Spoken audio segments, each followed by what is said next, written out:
Hey, what's up, guys? Welcome back to my channel. I'm Rasan427. Actually, today I want to talk about news and rumors, and actually, this is actually on what's going on with Jacob Fatu. Now, a lot of people thought, everybody said that he was going to actually debut at Backlash, which was in France, Backlash France 2024, and that didn't happen. Tama Tonga's brother debuted, which is fine. I thought that was great. It was actually a surprise because everybody thought one thing, then they gave us another thing. But then it's starting to come out the reason that they may have did it is because they don't want Jacob Fatu to overshadow Solo Sikoa. Now, this is something I actually thought about like some years back when Solo Sikoa first came in and stuff. Because to be honest, I'm not a Solo Sikoa fan. He really does nothing for me. To be honest, I do think he's getting a little bit better with this, but I just think that he's kind of a snooze fest to me. Just me personally. That's just my personal opinion. I just don't see anything with him. I think that the only reason he's getting this push because he's family with the rest of them. I think everybody in the bloodline, even Tama Tonga, his brother, they're just all more interested and just better than him. So to make him the leader, it's just like I'm just not really into that. Now we don't know which side's going to be which. We think that this is going to be the Rock's faction and stuff like that, and that would make sense. But you're trying to make Solo Sikoa a leader or something. I just don't feel like he's in that role. I feel like he's just a henchman side guy. That's just what I personally feel. Now they're going to try to push him like that, whether that happens or not. And with Jacob Fatu coming in, it's just like, so the report is that he is worried that he's going to overshadow him.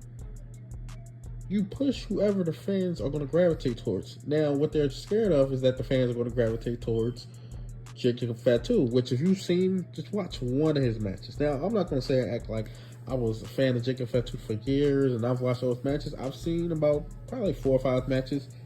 The dude is, yes, he will overshadow everybody in the bloodline. He will be the top guy in the bloodline. That's how good he is. Even on the mic, he's that good, but just the way he can move around, he can do things that Solo Sikoa could never do.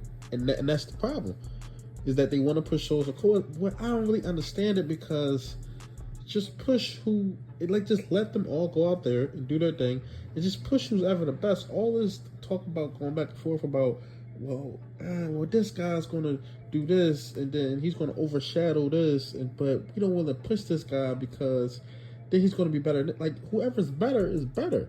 That's the way it should be. It sounds like Vince McMahon stuff, to be completely honest. Now, I don't know if this is coming from Triple H or just some of the other heads there that they don't want to happen, because I do think they want Solo Sikoa as the guy in the bloodline. But if he's not the guy, if you bring other people in, or if he's not the guy, he's not the guy. Like, that just is what it is. But we all know, if you've seen Jacob Fatu match, watch one match of his, and you'll see why WWE is scared. You'll see why bringing him in, and then they have very similar builds. They really kind of, I don't want to say, they don't really wrestle the same, but you kind of get the same feeling for both of them. Like, for example, Tama Tonga, Jey and Jimmy Uso, they all have something different from Solo. But he's kind of like the same as Solo, that savage guy, that enforcer type. And so when you have somebody coming in who's just better, it's going to be an issue because to be honest, he's better. He's just that much better than him.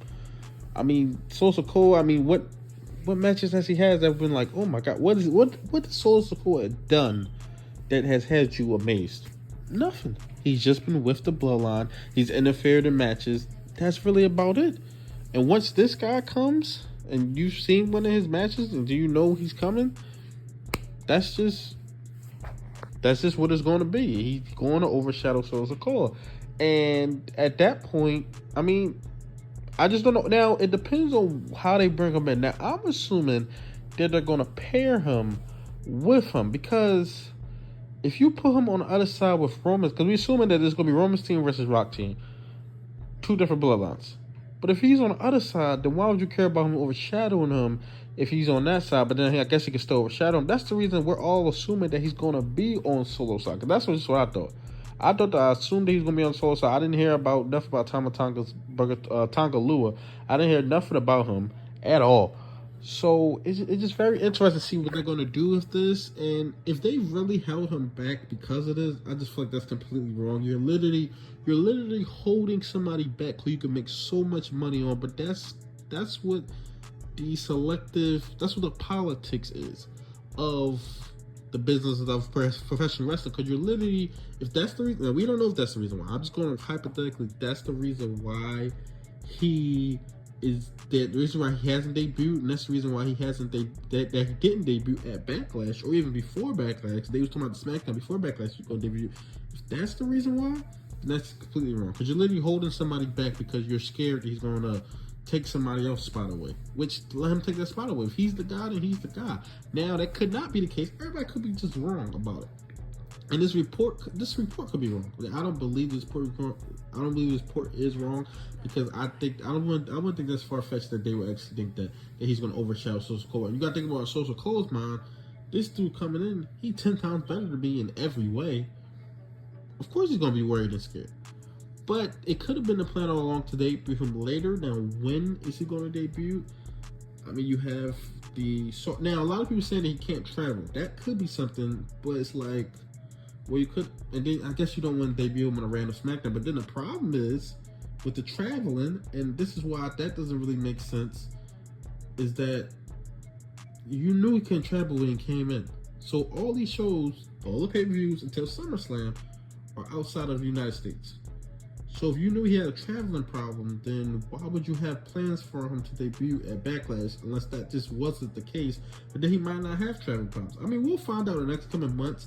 But if he does have travel problems, that would be kind of an issue, because he had to debut at SummerSlam, and then he can't even be at the pay-per-view after SummerSlam, which is what's Bash in Berlin. He can't even do that because that's overseas. So what are you doing? And then they're going to have to fix that issue, just simply because every pay-per-view, it seems like basically half their pay-per-views now are overseas. Like basically, or you call it international, because Toronto is still out of the country, but basically they're all out of the country.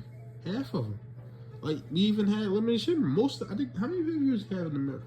They have Royal Rumble, WrestleMania. That's it. Out of this year, we've had 2 pay-per-views that was in the United States, and that was it. So we'll just have to see what's going on with this. I definitely hope that that's not the case, because I hope they don't de-push him just because of Solo Sikoa, which is just like, why are you giving somebody a push who shouldn't even have a push?